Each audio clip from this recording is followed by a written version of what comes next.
¿Qué tal, hermanos de verdad y vida? Les saludo. Espero que todos se encuentren muy bien.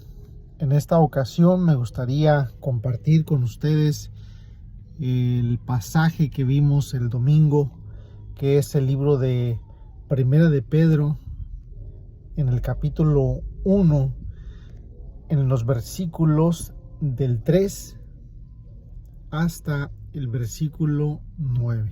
Lo voy a leer y dice así: Bendito el Dios y Padre de nuestro Señor Jesucristo, que según su grande misericordia nos hizo renacer para una esperanza viva, por la resurrección de Jesucristo de los muertos, para una herencia incorruptible, incontaminada e inmarcesible, reservada en los cielos para vosotros, que sois guardados por el poder de Dios mediante la fe, para alcanzar la salvación que está preparada para ser manifestada en el tiempo postrero, en lo cual os alegráis, aunque ahora por un poco de tiempo, si es necesario, tengáis que ser afligidos en diversas pruebas, para que sometida a prueba vuestra fe, mucho más preciosa que el oro, el cual, aunque perecedero, se prueba con fuego, sea hallada en alabanza, gloria y honra cuando sea manifestado Jesucristo, a quien amáis sin haberle visto, en quien creyendo, aunque no lo veáis,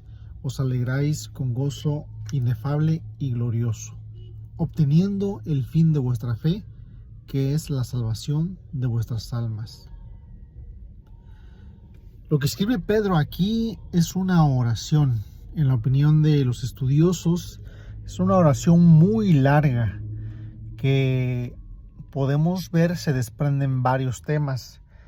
Y uno de los temas muy importantes de los cuales se desprende de este pasaje, y lo cual es el tema de la carta, o es un tema por lo menos importante, es el tema del sufrimiento. Es el tema del mal en nuestras vidas. Es el tema de las cosas malas que nos suceden como cristianos. La carta de Primera de Pedro se escribió en un contexto donde había mucha persecución a los cristianos. Por lo tanto, creo que esta carta puede llegar a ser de grande bendición para cada uno de nosotros cuando nos encontremos en persecución. Nuestra cultura, nuestro bagaje cultural actualmente es una cultura en donde podemos vivir de una manera libre, en el sentido de que podemos expresar nuestras opiniones, en el sentido de que podemos vivir de una manera que no suframos la persecución por causa de nuestra fe. Por lo menos en el sentido de que no se nos persigue como en el primer siglo, que eran lanzados al Coliseo romano. El contexto de la carta de Primera de Pedro se ubica en las cartas donde sufrieron el martirio público. Cuando un cristiano se atrevía a hablar de su fe de manera pública, era lanzado al Coliseo romano con los leones. Y la carta la cual escribe Pedro aquí es una carta en donde el contexto cultural es el que estoy mencionando. Puede ser que a nosotros como cristianos en nuestra cultura se nos permita hablar, pero también hay un cierto rechazo al cristianismo. Es difícil hablar de nuestra fe sin que no vayamos a ser burlados, pero no podemos comparar el sufrimiento del primer siglo. Aunque también a veces puede ser que cristianos en este tiempo pierdan la vida por predicar del evangelio. En esta semana que acaba de pasar, pudimos presenciar la muerte de un hombre llamado Charlie Kirk, que perdió la vida por causa de estar hablando públicamente acerca de Jesús.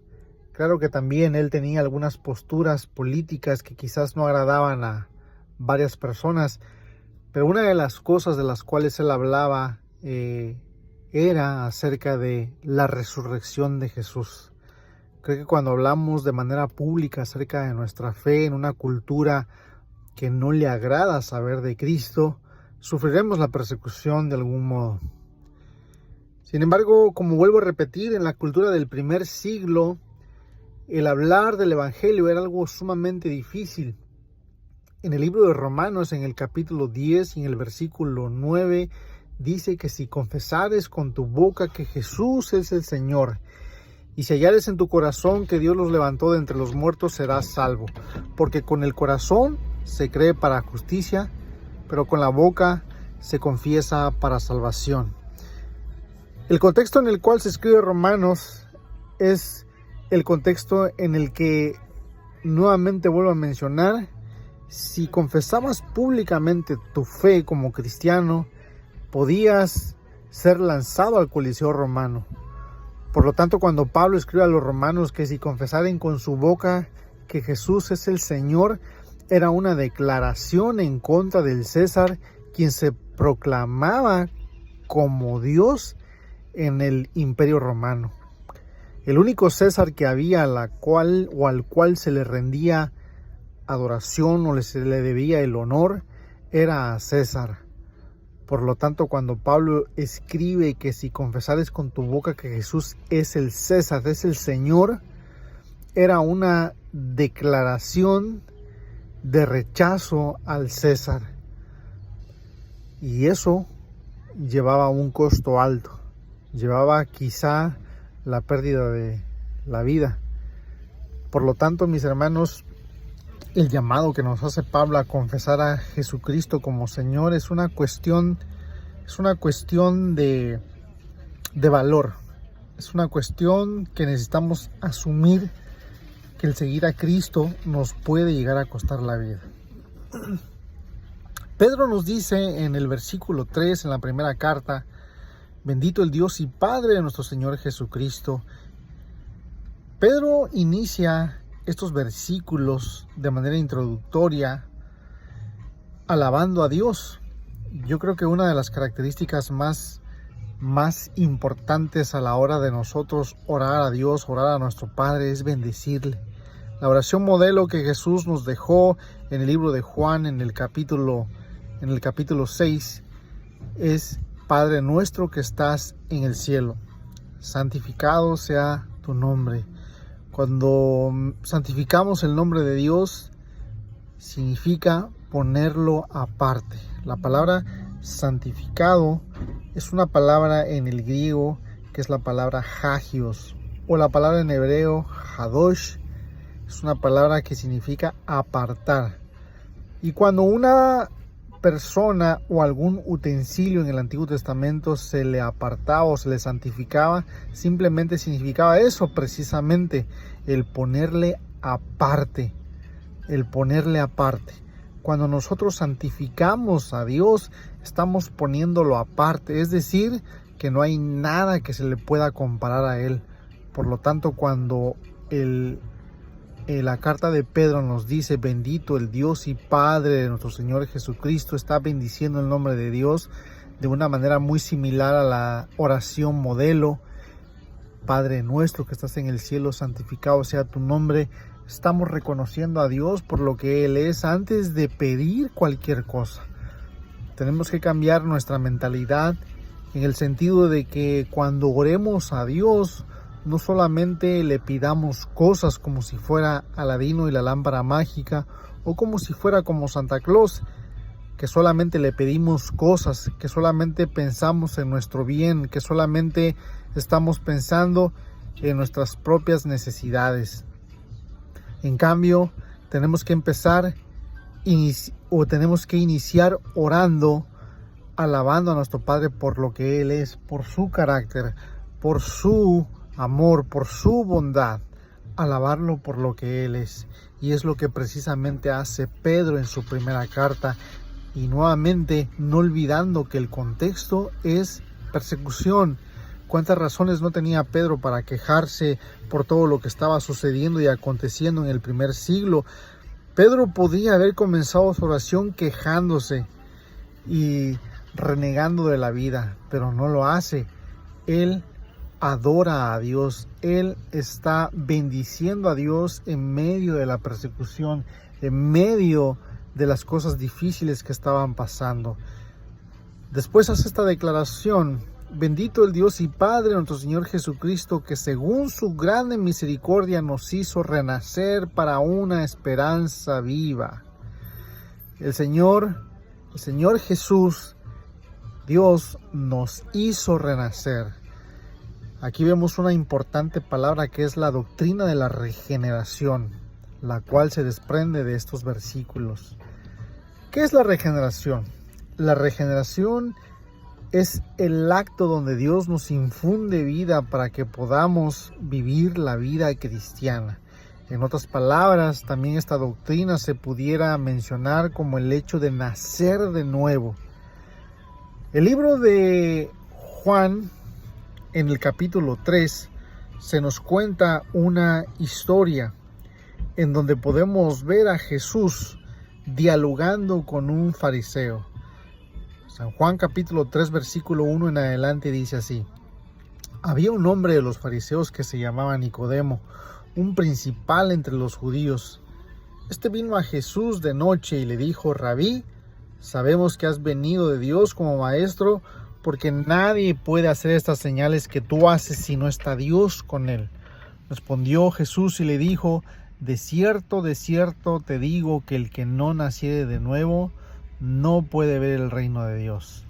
Nicodemo le dijo: ¿cómo puede un hombre nacer siendo viejo?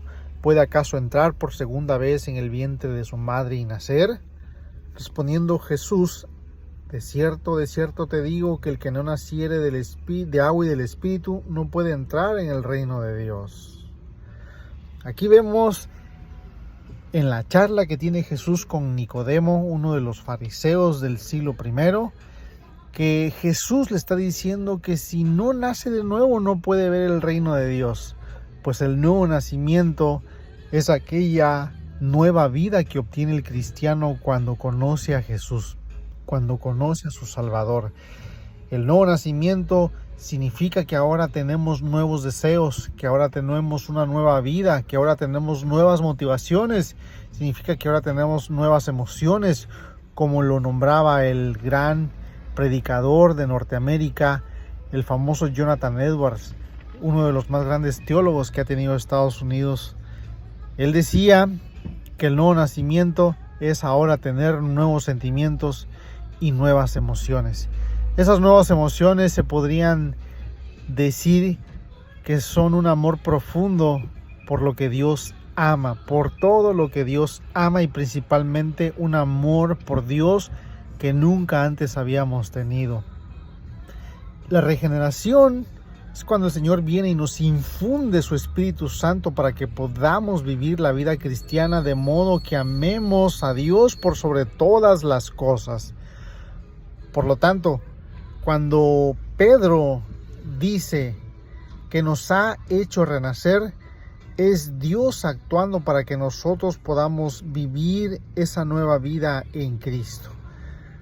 Pero ¿por qué nos hizo renacer? ¿O cuál es la base del volver a nacer? ¿Cuál es la base de ser regenerados? Y aquí hay una importante palabra que dice Pedro, que según su grande misericordia nos hizo renacer para una esperanza viva.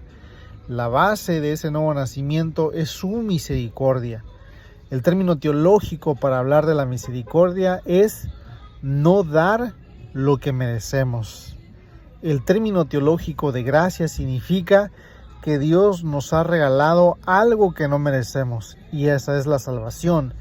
Pero en cuanto a la misericordia es lo contrario, es no darnos lo que sí merecemos. En este sentido, lo que no nos ha dado Dios que sí merecemos es el justo juicio de Dios. Dios no nos ha juzgado de manera inmediata, sino que Él está esperando, como también dice Pedro en su segunda carta, está esperando que todos se arrepientan, está esperando que todos procedan al arrepentimiento. Por lo tanto, la base para Él regenerarlos es que lo ha hecho por su misericordia. La palabra misericordia teológicamente entonces significa no dar lo que sí merecemos.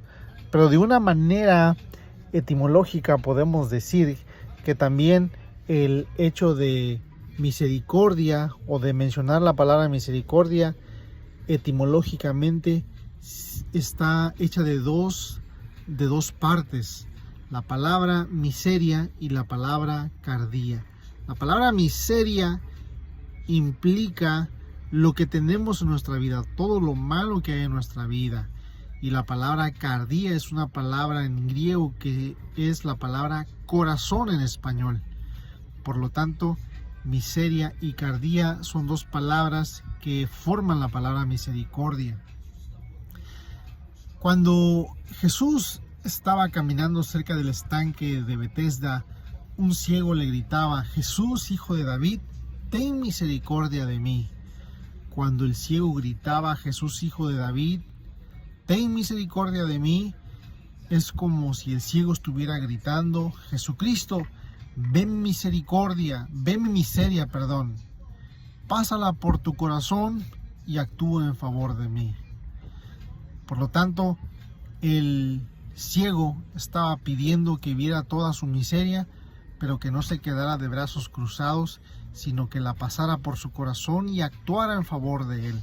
Por lo tanto, cuando pedimos misericordia, estamos pidiendo que Dios no vea todo lo malo que hay en nosotros y que nos ayude a vivir. Vemos que también la base sobre la cual se lleva a cabo la regeneración es que se ha llevado a cabo solamente por un hecho tan importante que es la resurrección de Jesucristo de los muertos. Esa es la base de nuestra predicación, como lo dice en Primera de Corintios en el capítulo 15.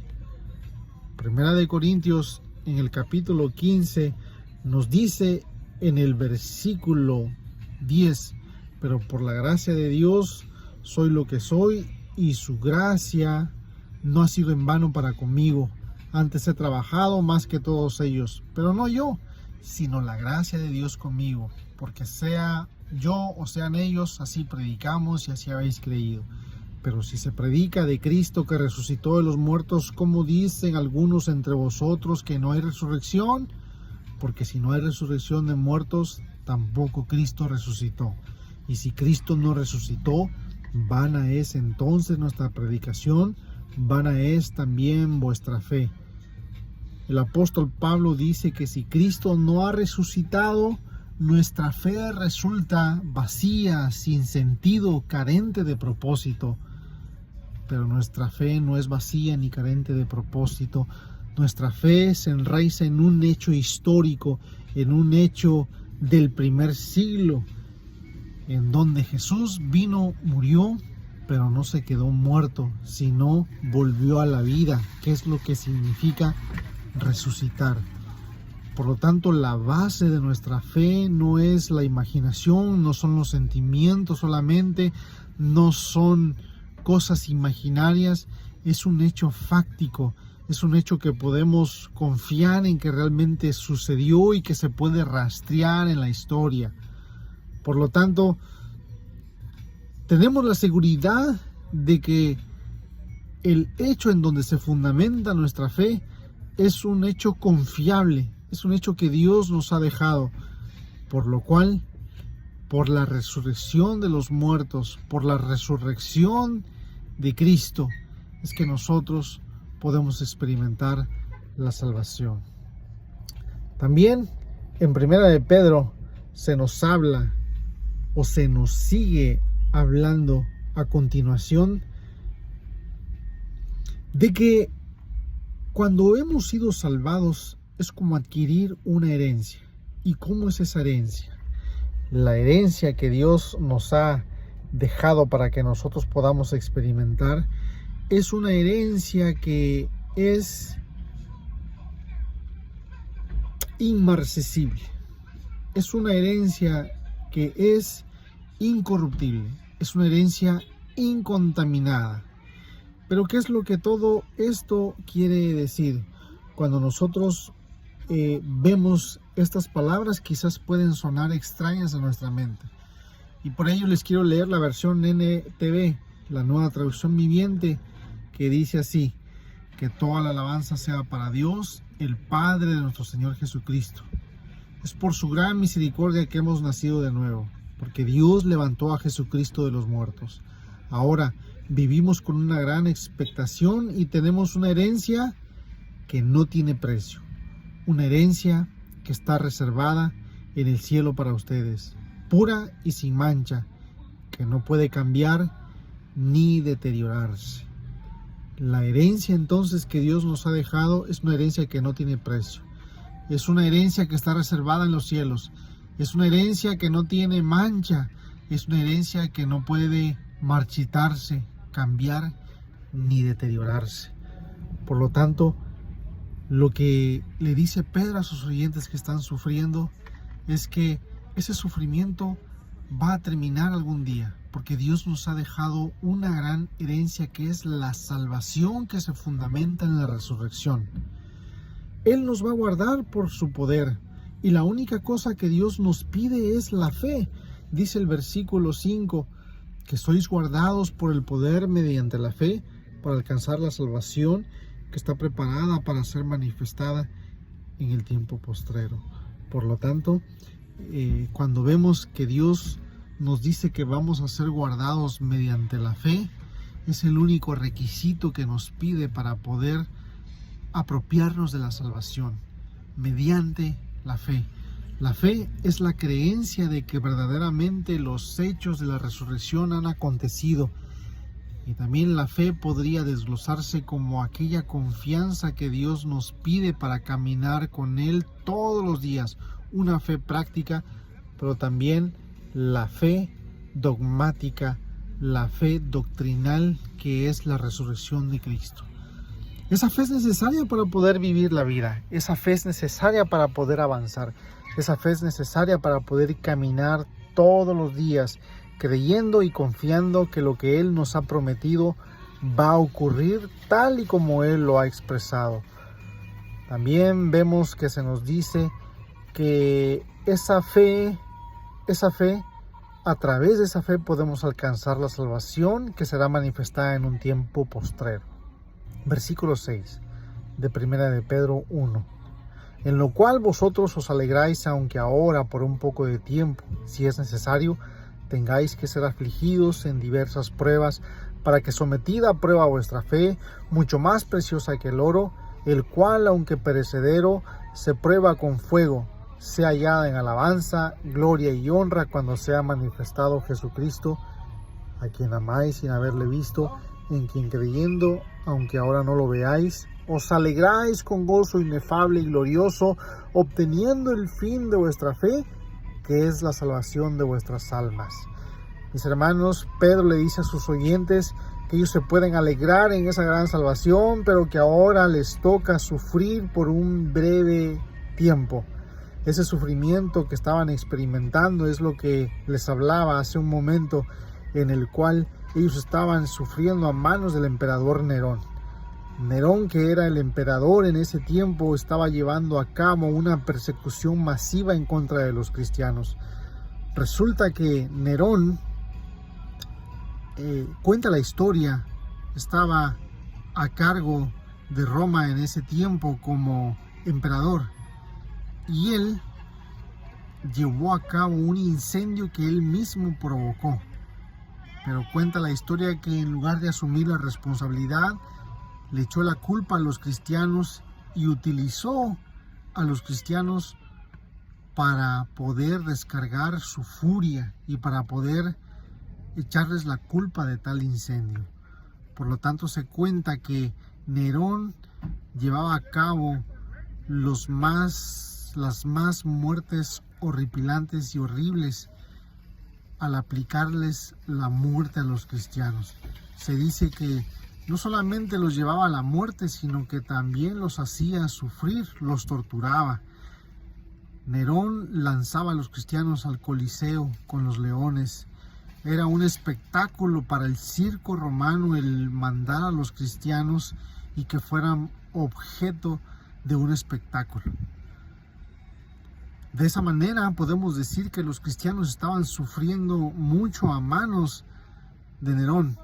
Sin embargo, lo que les dice Pedro es, por un tiempo tienen que sufrir esto, pero ustedes van a ser guardados por la fe, ustedes van a ser guardados por lo que Dios les ha prometido, Ustedes van a ser guardados porque Dios es poderoso para guardarlos. Ahora tienen que ser afligidos en diversas pruebas y es porque su fe, esa fe que los va a guardar, tiene que ser probada, así como también se prueba el oro. Cuando el oro se prueba, se mete a un utensilio en el cual se somete al calor. Y cuando el oro se somete al calor, se le caen las impurezas. Pero el oro, aun si se llega a pasar la mano con el calor, el mismo oro se puede derretir. Pero la fe que nosotros tenemos, dice Pedro, es mucha más preciosa que el oro. La fe no es perecedera como lo es el oro. Y se prueba con fuego. El fuego de la prueba es lo que le da a nuestra creencia la veracidad o la confianza de que es verdadera. Y dice aquí que cuando sea probada con fuego, y si nuestra fe se halla como verdadera, será hallada en alabanza, en gloria y honra cuando sea manifestado Jesucristo. A Jesucristo no le hemos visto, pero creemos en Él aun cuando no podemos verlo. Por lo tanto nos gloriamos, por lo tanto nos gozamos, por lo tanto experimentamos un sentido de satisfacción y felicidad, sabiendo que el fin de vuestra fe es la salvación de nuestras almas.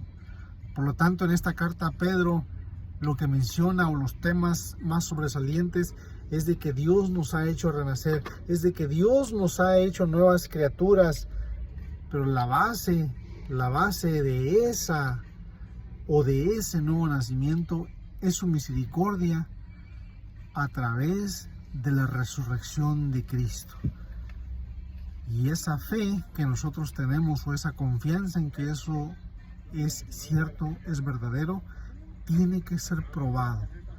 Tiene que ser probado tarde o temprano, mis hermanos, pero nuestra responsabilidad es alegrarnos, es gozarnos, aunque por ahora, por un breve tiempo, tendremos que ser afligidos en diversas pruebas.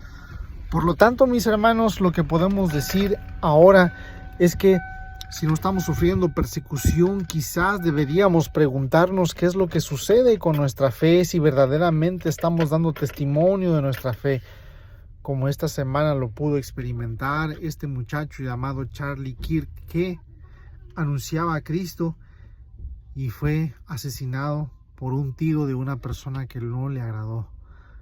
Así también nosotros debemos de predicar a Cristo y este resucitado, aunque nos cueste la vida.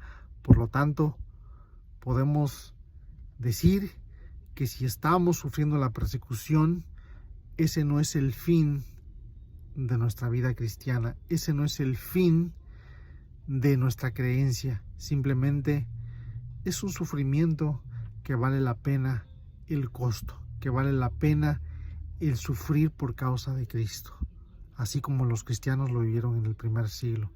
Por lo tanto, alegrémonos en Él y que nuestra felicidad sea que algún día esa salvación en su totalidad se manifestará en el tiempo postrero. Que Dios les bendiga, hermanos.